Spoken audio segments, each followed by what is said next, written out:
Series के शुरू में हमें एक औरत दिखाई जाती है जिसका नाम मोइरीन होता है, जो कि एक आइसडाई थी। आइसडाई वो लोग थे जो उनके पास एक खास ताकत होती है। मोइरीन बताती है कि बहुत सालों पहले एक मेल आइसडाई एक आदमी ने बहुत ही खतरनाक काली ताकत रखने वाले शैतान को अपनी ताकत का इस्तेमाल करके उसे कैद कर दिया। उस आइसडाई का नाम ड्रैगन था, जिसके बाद उनके जितने भी आइसडाई आदमी थे उनकी ताकतें चली गयी। अब मोइरीन को ये पता चलता है कि वो डार्क साइड काली ताकत रखने वाला शैतान दोबारा से जिंदा हो गया है और एक बार फिर वो दुनिया के लिए खतरा बनकर वापस आना चाहता है। और यही नहीं, मोइरीन को ये भी पता चलता है कि ड्रैगन दोबारा से फिर से इस दुनिया में पैदा हुआ है, यानी कि इस दुनिया में रीबर्थ, उसका दूसरा जन्म हुआ था। अब सभी आइसडाई को दोबारा से उसे ढूंढना था, क्योंकि ये जानते थे वो ही एक आइसडाई आदमी है जो उस शैतान को काबू में करके सबको बचा सकता है। अब मोइरीन अपने साथ अपने हिफाजती सिपाही को लेकर ड्रैगन को ढूंढने का फैसला करती है। आइसडाई के 7 ग्रुप थे। सभी आइसडाई सिपाहियों के साथ रहती थी। उनके साथ उनका एक खास कनेक्शन था, यानी कि जो असर आइसडाई पर होता वैसा ही असर उनके सिपाहियों पर भी हुआ करता था। मोइरीन को ये बात पता चली थी कि एक गांव में 4 लोग ऐसे हैं जिनमें से एक ड्रैगन हो सकता है, इसीलिए वो अपनी सिपाही को लेकर उस गांव के लिए निकल जाती है। इसके बाद हमें उसी गांव का सीन दिखाया जाता है। वहीं पर कुछ औरतें एक लड़की जिसका नाम एक्विन था उसका टेस्ट ले रही थी। ये सभी औरतें आइसडाई तो नहीं थी, पर लोगों की मदद किया करती थी। यही पर इन्हीं औरतों की लीडर एक्विन को अपनी टीम में शामिल होने का कहती है, क्योंकि वो टेस्ट में पास हो चुकी थी। तो इसी खुशी में उसके दोस्त एक बार में उसे पार्टी देते हैं। वहीं पर मोइरीन भी पहुंच गई थी। पार्टी के बाद एक्विन अपने एक दोस्त से अकेले में मिलती है जिसका नाम रायन था। रायन एक्विन को पसंद करता था और उससे शादी करना चाहता था, पर जब उसे ये बात पता चलती है कि एक्विन उन्हीं सिपाही औरतों की लीडर बनना चाहती थी, तो वो उससे नाराज हो जाता है, क्योंकि वो जानता था कि एक लीडर ना तो कभी शादी कर सकती है और ना ही बच्चे पैदा। उसे अपनी सारी जिंदगी लोगों की हिफाजत करके ही गुजारनी होगी। आगे दिखाया जाता है कि मोइरीन एक लड़की के पास जाती है जो इस गांव की तो नहीं थी, जिसका नाम ननेव था।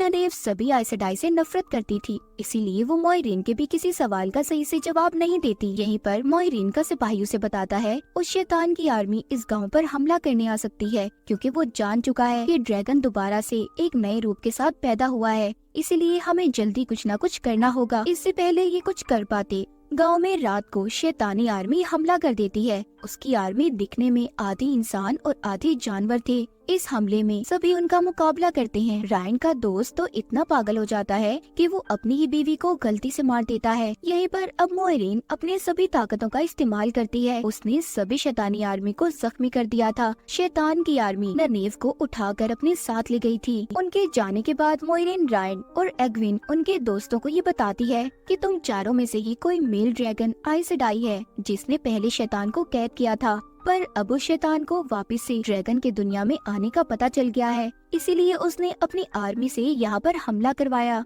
अगर तुम अपने गांव की हिफाजत चाहते हो, तुम्हें मेरे साथ शहर व्हाइट टावर चलना होगा। अब चारों अपने गांव को नुकसान पहुंचाना नहीं चाहते थे, इसीलिए मोइरीन के साथ चलने के लिए तैयार हो जाते हैं। इसके बाद हम कुछ लोगों को देखते हैं जो जंगल में कैंप लगाकर रहा करते थे। उन सभी ने सफेद कपड़े पहने हुए थे, इसीलिए उन्हें व्हाइट आर्मी कहा जाता था। वो आइसडाई औरतों को बहुत बुरा समझते थे जो अपनी ताकतों का इस्तेमाल कर सकती थी। वो वहाँ पर एक आइसडाई लड़की को जलाकर मार रहे थे। व्हाइट आर्मी का एक आदमी उसकी अंगूठी को उतारकर अपने पास रख लेता है। उधर गांव में शैतान की आर्मी मोइरीन और बाकी सभी के पीछे लग जाती है, इसीलिए मोइरीन अब दरिया से गुजरकर जाने का फैसला करती है। वो वहाँ पर एक कश्ती चलाने वाले आदमी को उठाती है जो सो रहा था, और उसके साथ बाकी को लेकर दरिया के दूसरी साइड पर चली जाती है। और अब वो शैतानी आर्मी उस तक ना पहुंच पाए, इसीलिए ये कश्ती चलाने वाले को उसकी कश्ती के साथ ही पानी में डुबोकर मार देती है।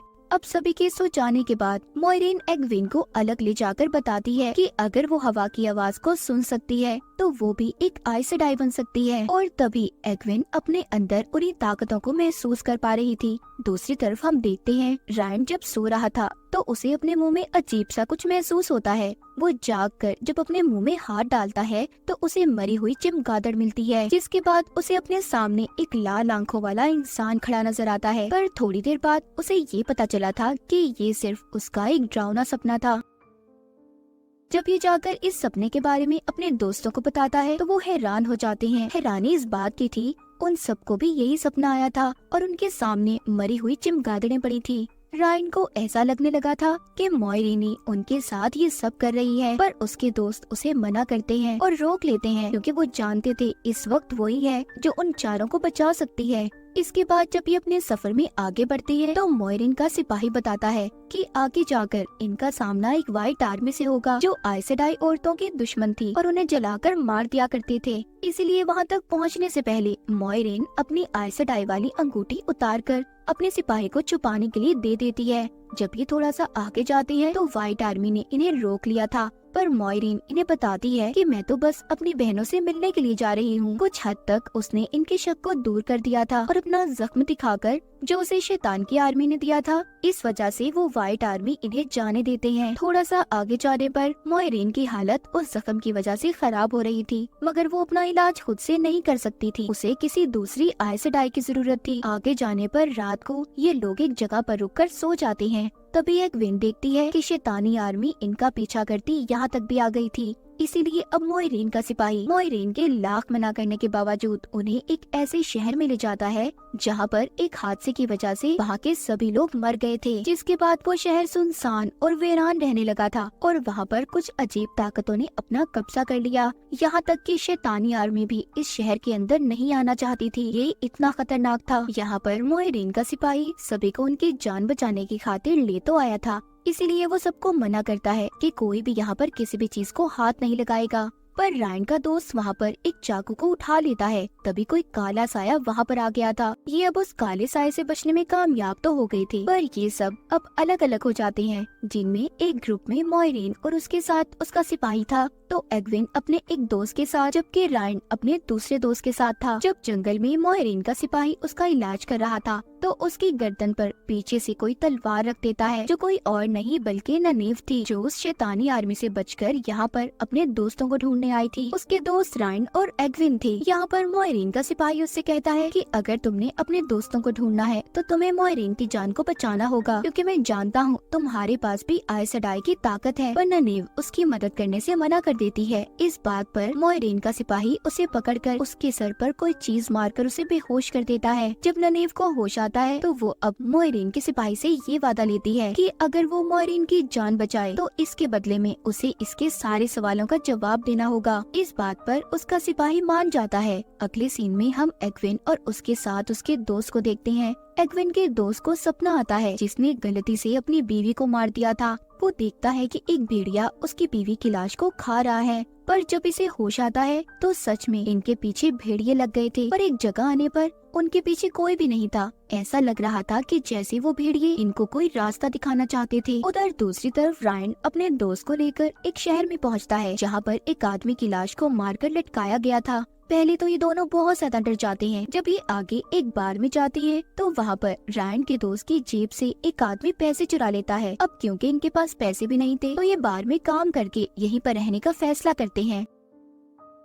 जंगल में दोबारा से हम ननीव को देखते हैं जो मॉयरीन का इलाज नहीं कर पाती। उसका सिपाही भी इस बात को समझ गया था, इसीलिए वो ननीव को मॉयरीन के पास छोड़कर खुद एक आइस सेडाई को ढूंढने निकल जाता है। उधर एग्विन और उसके दोस्त को एक कबीला मिलता है जो उन्हें रहने की जगह और उनके साथ बहुत अच्छे से पेश आ रहे थे। जंगल में मॉयरीन के सिपाही को भी मदद मिल गई थी, पर इन्हें थोड़ा दूर जाना था। उधर रायन और उसका दोस्त जो बार में थे, वहाँ पर बार की मालकिन रायन से फ्लर्ट करने की कोशिश कर रही थी। जब रायन उसे लिफ्ट नहीं करवाता, अब वो औरत अपनी असलियत दिखाती है। दरअसल वो शैतान की आर्मी से थी। पर तभी यहाँ पर म्यूजिशियन आता है जो पहले इन्हें बार में मिला था। ये इन दोनों को उस औरत से बचा लेता है और अपने साथ चलने का कहता है, क्योंकि उसने इनकी जान बचाई थी। ये दोनों भी उसके साथ चलने के लिए तैयार थे। जंगल में मॉयरीन का सिपाही उसे एक रेड आइस सेडाई के पास लेकर आता है। मॉयरीन को बताती है कि हमने ड्रैगन को पकड़ लिया है। उन आइस सेडाई औरतों ने एक आदमी को बड़े से पिंजरे में कैद किया हुआ था, पर जल्दी इन्हें असलियत पता चल जाती है कि वो असल ड्रैगन आइस सेडाई नहीं था। मॉयरीन का जख्म भी ठीक हो गया था। उधर रायन को वो म्यूजिशियन आदमी बताता है कि तुम्हारे दोस्त ने जो काली ताकतों के शहर में चाकू को उठाया था, वो अब उन्हीं काली ताकतों के कंट्रोल में है, इसलिए तुम्हें अपना ख्याल रखना होगा। रात को रायन जब सो जाता है तो उसे फिर से एक सपना आता है जिसमें उसने वही लाल आंखों वाला आदमी दोबारा से देखा था। पर जब उसकी आँख खुलती है तो जिस घर में वो रह रहा था वहाँ पर देखता है वो सभी घर वालों को किसी ने मार दिया था। उसकी नजरें अपने दोस्त पर पड़ती हैं, जिसने वही चाकू पकड़ा हुआ था। अब रायन और म्यूजिशियन को ये लग रहा था कि सबको उनके दोस्त ने मारा है, पर वहाँ पर उन्हें शैतानी आर्मी नजर आती है। म्यूजिशियन और रायन उनका मुकाबला करते हैं और वहाँ से रायन अपने दोस्त को लेकर भाग जाता है। उधर दूसरी तरफ आइसडाई के कैंप पर अंदर कैद आदमी ने भी खुद को आजाद कर लिया था। तभी उसके पास मोइरीन आती है, अपनी 2 और साथियों को भी बुलाती है। ये तीनों अब अपनी ताकत का इस्तेमाल करके उसे कैद करना चाहती थी, पर तीनों की ताकतों से ज्यादा उस आदमी के पास ताकत थी। तभी एक आइसडाई को वो आदमी मार देता है। तभी वहाँ पर ननेव आती है, जो अपनी ताकत का इस्तेमाल करती है, जिससे वहाँ पर एक चमकीली रोशनी पैदा हो गई थी और वो उस आदमी को मुकाबले में हरा देती है। अब वहाँ पर रेड आइसडाई भी ठीक हो गई थी। इससे पहले वो आदमी किसी और को नुकसान पहुँचाता, वो उसकी सभी ताकतों को उसके अंदर से निकाल देती है, जिससे बस अब वो एक आम इंसान बन चुका था। इसके बाद ये उस आदमी को लेकर व्हाइट टावर की तरफ रवाना होती हैं। एक लंबा सफर तय कर ये वहाँ पर पहुँच गए थे। उधर रायन को दिखाया जाता है, जो कि अपने दोस्त के साथ म्यूजिशियन के बताए हुए रास्ते से होता व्हाइट टावर पहुँच गया था, मगर उन काली ताकतों की वजह से उसके दोस्त की हालत भी बहुत खराब थी, क्योंकि उस चाकू में मौजूद ताकतों का असर उसके दोस्त पर हो रहा था। दूसरी तरफ एग्विन, जो कि कबीले वाले लोगों के साथ थे, वो भी व्हाइट टावर तक पहुंचने ही वाले थे, जहां पर उनका रास्ता व्हाइट आर्मी रोक लेती है। व्हाइट आर्मी ने एग्विन और उसके दोस्त को पहचान लिया था, क्योंकि इन्होंने पहले इन्हें मोइरीन के साथ देखा था, इसीलिए ये दोनों को पकड़ना चाहते थे। कबीले वाले इनसे लड़ते भी हैं, पर फिर भी वो लोग एग्विन और उसके दोस्त को पकड़ लेते हैं। वो उन्हें अपने साथ कैंप में ले आए थे, जहाँ पर व्हाइट आर्मी का लीडर एग्विन से कहता है कि मैं जानता हूँ तुम्हारे पास खास ताकत है, अगर रात से पहले तुमने मुझे अपनी पावर ताकत को ना दिखाया तो मैं तुम्हारे दोस्त को मार दूंगा। पर वो ऐसा नहीं कर पाती, इसीलिए वो उसके दोस्त को अब मारना शुरू कर देता है। तभी वहाँ पर कुछ भेड़िए आ गए थे, जिनका फायदा एग्विन उठाती है। एग्विन के पास भी अब ताकत आ गई थी। हैरानी की बात ये थी, वहाँ पर सभी भेड़िए इन दोनों को छोड़कर सब पर हमला कर रहे थे। ऐसा लग रहा था कि जैसे एग्विन का दोस्त उन भेड़ियों पर काबू कर सकता था, उसके अंदर भी कोई खास ताकत थी। वो दोनों अब व्हाइट आर्मी लीडर को जख्मी करके सभी आइसडाई की अंगूठियां उससे लेकर वहाँ से चले जाते हैं। उधर रायन को दिखाया जाता है, जो कि एक लाइब्रेरी में था। उसको वहाँ पर एक आदमी मिलता है, जो आधा इंसान और आधा क्रिएचर जैसा था, जिससे रायन की अच्छी दोस्ती हो गई थी। उधर ही सभी आइसडाई उस आदमी को, जो खुद को ड्रैगन बताता था और अभी काम इंसान बन गया था, उसे लेकर सभी व्हाइट टावर की तरफ बढ़ रही थी। तभी उस आदमी की ऐसी हालत देखकर रायन का दोस्त उससे कहता है कि अगर हम में से कोई भी ड्रैगन निकला तो हम इस आदमी की तरह उसका ऐसा हाल होने नहीं देंगे। इसके बाद हमें पास्ट माजी का एक सीन दिखाया जाता है। एक छोटी बच्ची, जो कि कश्ती में अपने डैड के साथ थी, वो वहाँ पर एक बहुत ही शानदार तरीके से अपनी वन साइड पावर का इस्तेमाल करती है। मगर जब ये अपने डैड के साथ घर पहुँचती है, जहाँ पर जाकर इन्हें पता चला कि गांव वालों ने इनके घर को जला दिया था। इस बच्ची की ताकतों को देखकर उन्हें ऐसा लगता था कि वो एक डायन है, इसीलिए उस बच्ची की जान बचाने के लिए उसके डैड ने उसे यहाँ से भगा दिया था। जाते जाते रोते हुए वो अपने डैड से ये वादा करती है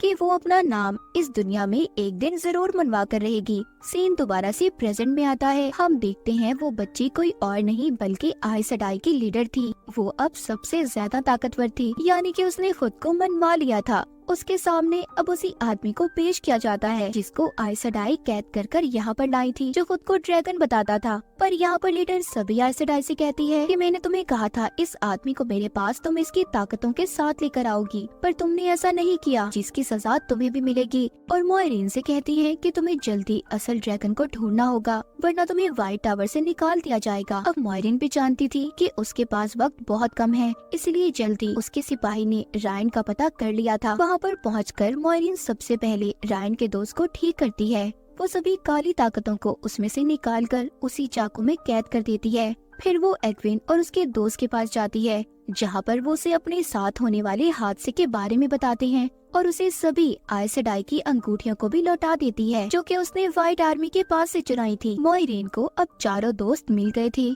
इसलिए ये अपने लीडर के पास जाती है और उनसे कहती है कि हो सकता है कि वो चारों ही ड्रैगन हो या फिर ननेव जिसके पास भी अलग ताकत है। इन्हें समझ नहीं आ रहा था कि कौन असली ड्रैगन होगा, इसलिए लीडर मोइरीन को आई ऑफ द वर्ल्ड जाने का कहती है। ये वो जगह थी जहाँ पर ड्रैगन ने शैतान और उसकी काली ताकतों को कैद किया था। वो कहती है तुम्हें सबको वहाँ पर लेकर जाना होगा और काली ताकतों का मुकाबला करना होगा। जो असल ड्रैगन होगा वो बच जाएगा और बाकी के जो लोग होंगे उनकी मौत हो जाएगी। अब मोइरीन उन सभी को काली ताकतों की दुनिया में ले जाने के लिए एक पोर्टल के दरवाजे के पास ले आई थी। इनके साथ रायन का एक दोस्त जाने से मना कर देता है, तो इसीलिए ये अब बाकियों को लेकर उस पोर्टल में चली जाती है।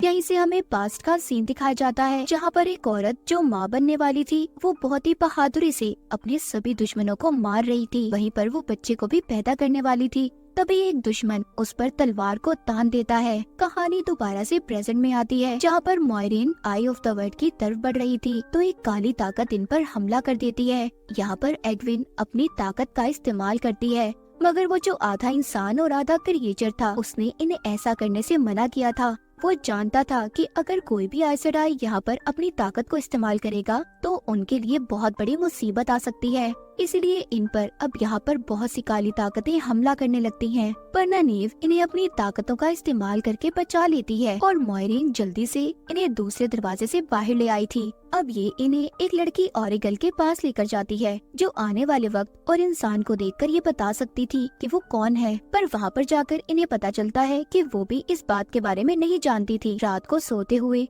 रायन को अजीब सपने आते हैं। वो अपने डैड को भी अजीब बातें करता सुनता है। इसके बाद वो दोबारा से उसी लड़की के पास जाता है जो आने वाले कल को बता सकती थी। वो उसे अब इस बार बताती है कि वो ही असल ड्रैगन है और वो अपने डैड का असल बेटा नहीं है। उसे उसके डैड एक जंग से उठा कर लाए थे। यहाँ पर हमें पता चलता है कि रायन उसी औरत का बेटा था जो बहुत ही बहादुरी से अपने दुश्मनों का मुकाबला कर रही थी। और रायन के पैदा होते ही वो सिपाही जिसने उस औरत पर तलवार को तान दिया था वो उसे अपने साथ गांव में ले आया, जो हमने पास्ट में भी देखा था। सब बातों के बारे में जानने के बाद रायन मोइरीन के पास जाता है। अब वो अकेला ही उसके साथ आई ऑफ द वर्ल्ड में जाना चाहता था, ताकि उसके कोई भी दोस्त को नुकसान न पहुंच सके। या इसे हमें दोबारा से पास्ट में दिखाया जाता है, जब पुराने ड्रैगन ने लीडर की बात को नहीं माना और अपने आदमियों की आर्मी के साथ मिलकर शैतान को कैद कर दिया, जिससे उनका बसा बसाया हसीन शहर भी वीरान हो गया था। और अब उसी वीरान शहर से गुजरते हुए ये आई ऑफ द वर्ल्ड में जा रहे थे। यहीं पर रायन और मोइरीन जब थक कर आराम करते हैं तो रायन को यहाँ पर एक बार फिर सपना आता है, जिसमें वो वही लाल आंखों वाले आदमी को देखता है।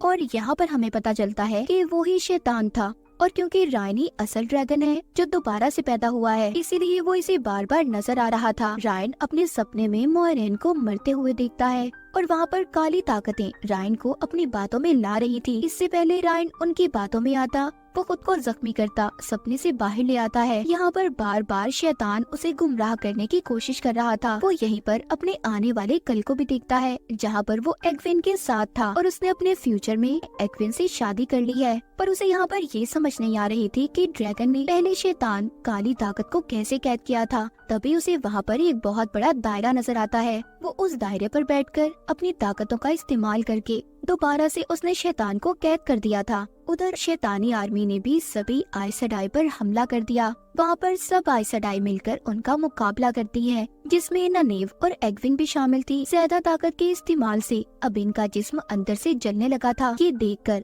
ननेव एग्विन को अलग करती है और अपनी जान की कुर्बानी देती उसे बचा लेती है। उधर रायन भी अपनी वन साइड पावर का इस्तेमाल करके, क्योंकि उसने अब काली ताकतों को कैद कर दिया था, जिस वजह से अब वो खुद पागलपन महसूस कर रहा था और वहाँ से अब जाने लगता है। जाते जाते वो मोइरीन से ये कहता है कि वो उसके दोस्तों को ये बताए कि वो इस जंग में मारा गया। वहीं पर एग्विन रोते रोते एकदम अपनी ताकत का इस्तेमाल करके ननेव को भी ठीक करके उसे जिंदा कर देती है। आखिरी सीन में हम आइस सेडाई वन पावर की आर्मी को कहीं पर समंदर से कश्ती में जाते हुए देखते हैं, जो अपनी ताकत के इस्तेमाल से समंदर में तूफान ले आई थी। और इसी सस्पेंस के साथ ये सीजन यहीं पर खत्म हो जाता है।